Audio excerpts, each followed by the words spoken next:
lounging, son. All right, welcome back to the Comic Lounge. My name is Ryan, And I am Manny. and today we're going to be talking about Paul Chadwick's Concrete, issue number 1. But before we get into it, I just want to remind everybody, if you're not already subscribed to the channel, please hit that subscribe button and check out some of the content on the channel. We have a ton. I don't know the total, but there's a lot of videos to check out. So go check that out, hit the subscribe button, and let's talk Concrete number 1. This is a huge blind spot for me in terms of like knowing about it for such a long time and never actually picking it up and reading it. And you're the one that was like, hey, let's talk about it. And so I picked up a small little stack of them. The first 10 issues, I'm missing one of them, but this isn't even the first appearance, but this is the first issue of his ongoing. So he appears in Dark Horse Presents. I don't know the exact number, but that's where a lot of the Dark Horse creations debuted. Like the Mask first appeared there. There's some other characters too. I think Trekker has a series that debuted in that.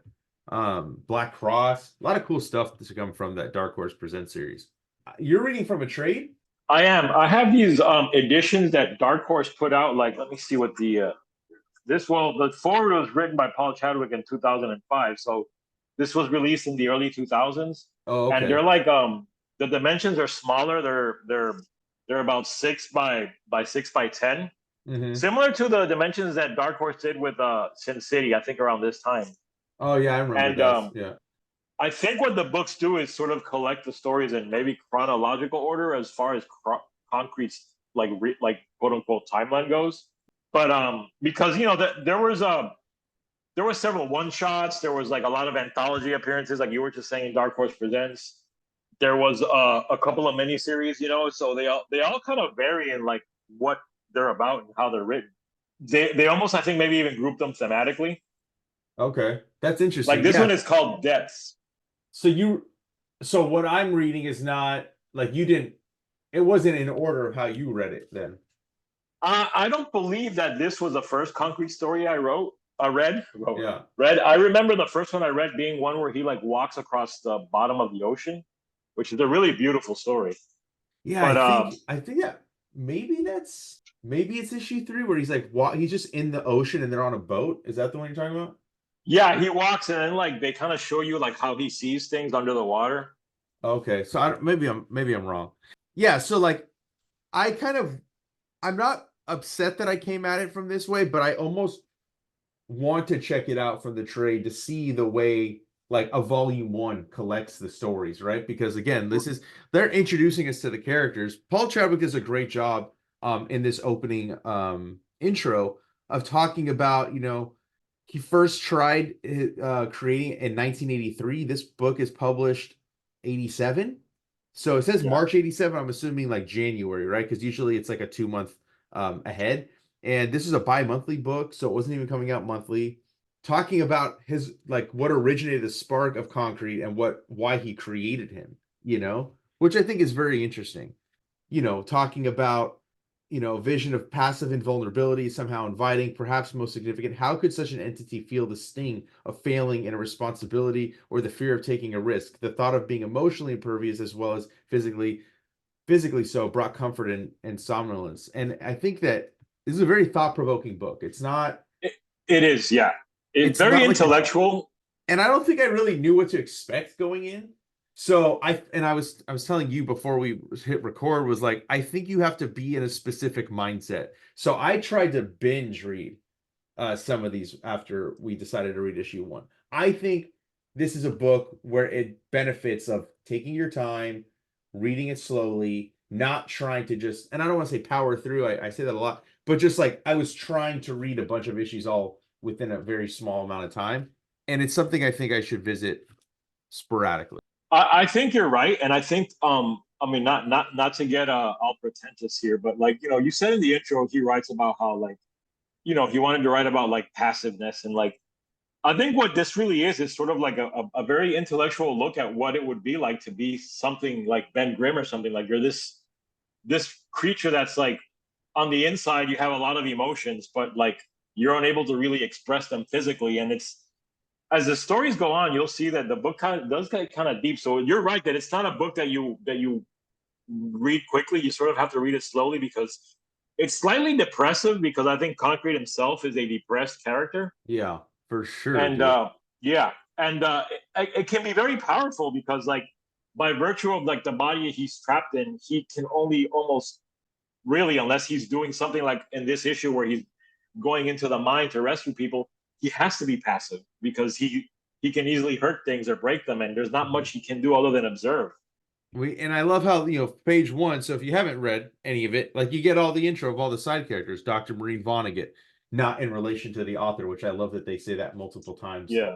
in the issues that I've read. We got Larry Monroe, a student who fancies himself a novelist. We got Senator Mark Douglas. We got the senator from Kentucky, whom Douglas owes a favor, and Tawny Hill, a reporter that will take, she has a recurring role too. And then I love, Concrete, former Ronald Lithgow, and I like that they talk about how the government claims he's a cyborg that they built, and Yes. it's a lie, of course. And in issue 3, you find out how he became Concrete.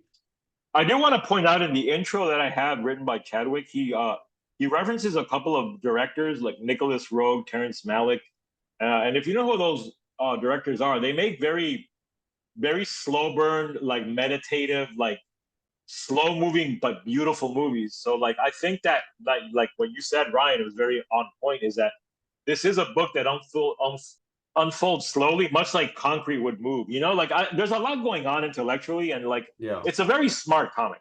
Oh, for sure, dude. It's not something that like you can just read. Like I said, you can't read it fast. Yeah, Like you have to yeah, take your time with each page because Paul Chadwick is very intentional, it feels like, with everything he's doing, whether it's yes, with his words or with his art.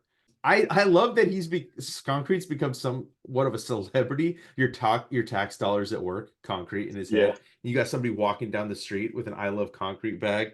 I just love his cartooning. It's like I don't know what he did before this. I would really love to see some of his other work because I mean, he says he's been working on it since 83, so that's about 4 years, give or take, based on when this is published. And I believe it debuted in 86. I mean, he's drawing this in 86. That's what yeah, the, on the cover it says. So, yeah. This um, says so too. My book says also yeah. 86. And as far as what he did, I'm pretty sure that he did a Star Wars book for Dark Horse. He might have done a Han Solo Oh, interesting. I'll one have to shot or check that miniseries. out. Yeah, that would be a good one to look at. But yeah, I mean, I love this. He's become a celebrity, and he's got, he's getting all this like feedback from people, kids dressing up as him. Yeah, his line work is very like clear and precise, like you said. Like everything is done with purpose. Like these are very purposeful line work. And he's an amazing artist. He's definitely like very disciplined when it comes to drawing. Yeah. I mean, look at this. He's got this skewed publicity campaign against him. And she, Maureen's like, well, you wanted to go public. And so he basically is going to hire this kid to be his assistant. Yeah, this would be writer who I find funny. He's kind of like your like stereotypical wannabe writer guy. Like doesn't really have a job. Is perpetually working on a novel. So he's got to write it, and he's going to not just assistant, but he's writing his speeches for him. Like it's pretty Yeah, funny, dude. Like what is yeah, going into this. And to be able to make Concrete expressive, even when he's literally, a man made of concrete, I think is mostly done through the mouth and the eyes, but like it's interesting that he makes that have a lot of movement, whereas his yeah, body doesn't look like. I mean, if he's made of stone, you'd imagine he can't move that much. But it's crazy when you find out what he is too. I don't want to yeah. spoil that for somebody that hasn't read it. I love that his like seat is made of cinder blocks too. Yeah, those details are I've always loved. And like again, Chadwick is also like very detailed, and he really thought out this idea well. And like it on the surface it might look like, oh, like it's just another like rock like superhero, but like I wouldn't even call Concrete a superhero. I mean, he does some heroic things, but he's also like really fallible and he makes a lot of mistakes. He's very human as a character. Oh yeah, for sure. And he gets called upon from Kentucky, to go get these people out of the mine. And I just love these two panels on the bottom. Larry, can you drive stick? Then you've got the job if you want it. And they're like, come Yeah, on, we're going to Kentucky to save some lives. And he just like runs off. It's just, I don't know, it's very endearing. Concrete's personality. He is, yeah, he is. He's like I said, he's very human and he's very relatable. And if you keep reading some of them, you'll see that he really develops him as a person and as a character. All of the main cast do. They Hmm. really grow as people. I love this too. He's like, where does he say it? He's gonna just drop me from the plane. Yeah, drop me from this plane. I'd break up pretty badly. If I dropped into water, I'd probably make it. If I was close enough to walk to shore. So he's just like trying to figure out how to get out of this jet that they're going over into Kentucky. And then he talks about, look, I have fabulous vision, like learning that he's not as indestructible as we may think. And we also see that like he does have some sort of other abilities in terms of like being able to breathe underwater for a little bit. His vision is really good. Like he reads the I love this. He reads the license plate and they're like, "No, really?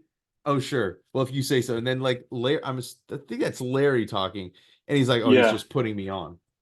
he uses a lot of classic like comic book storytelling things too, like the thought balloons. Like this is also like I don't mean this as a dig. It's very old fashioned in the way that Yeah, it that yeah. it's done. And here they go. The copter with the army helicopter is going to bring him over to the mine shaft, and all these reporters just flooding over him. I just And like you're that right he's about the expressions, man. Look at yeah. like there are a lot of panels where concrete is very expressive. Yeah, dude. Every time he's in a panel, it's a different look to his face. I love this. Well, this is hardly dignified, but it may work. He's just literally digging through the rubble to get in. Yeah, yeah. I This like would the fact that he was a speech writer too. That's an interesting thing that you never really see somebody like. How many characters can you remember like that was part of what they did? You know, like writing yeah. speeches for other people. Like, and now he's someone that needs to get someone to help him express himself. You know, this like you said, there's a lot of thought and deliberateness to what Chadwick is doing with this book, which is I think what makes it so unique. And you're right, Hmm. it might not be for everybody, but I stuck with it and I ended up really enjoying it. Yeah, I'm definitely like I said, I had to put it down because I realized like, okay, I'm going through this a little too quick, and I'll come back to it and then I think I read through issue one, two, and three, and then I decided I'm going to take a break and really let it just like sit in my brain. But I love this between Larry and Tawny, and then the like how she's getting him like in such a comfortable state where he's just like spilling kind of the beans on concrete to her. Like just the way he's leaned back and the legs sticking out. I don't know. I really dug that panel between Yeah, Tawny. that's good. The body language is great, and Yeah. I really do like the running joke that every time somebody asks Larry about his novel, he like jumps at the chance to tell it, and it just sounds like the most pretentious trash. Well, there's this guy, and he's depressed, and he goes to the window and he stares at the rain. You know, like Yeah. And then Maureen I'll, has to come in and be like, "Hey, dude, he's just brought out two men. Don't you think you should be photograph it?" And so he takes off, and Tawny, the reporter, and her, she's like, "There's a story here somewhere," that, So for some reason, that panel reminds me almost like a romance comic, like the one with her thinking. oh yeah, for sure. I really dig this as we get back to the mine and it's about to collapse on him, and you just see his face in complete shadow. I really dug this Yeah. panel. No, the artwork is amazing, and right down to like the everything is very clean and like balanced. Like it, I think I said this when we were talking about like Alan Davis and the way things go. Like this again reminds me of like a Kubrick movie or something. You know, like Hmm. everything is very clear, but like powerful, like deliberate storytelling. Really loved this one where it's Larry writing down in his notepad. And the hand is great. You know, Yeah. like Jim Rugg and Ed Piskor always pointed out, like on their podcast, that like hands are really hard to draw and a lot of people avoid them. But like, look at this, like the way it's holding the pencil, the shadows on it, like you know, the angle of it on the paper. Hmm. Beautiful page, man. Oh, Beautiful it's page. amazing. And then Concrete's just sitting there in the mine, so we don't even see him for a few pages. Yeah. And then they're talking about like, oh, is it his fault now if somebody dies? Because dead bodies have, they're as you can see, the crushed bodies being carried out behind me. Failure and tragedy are the only fruits of this misguided rescue effort.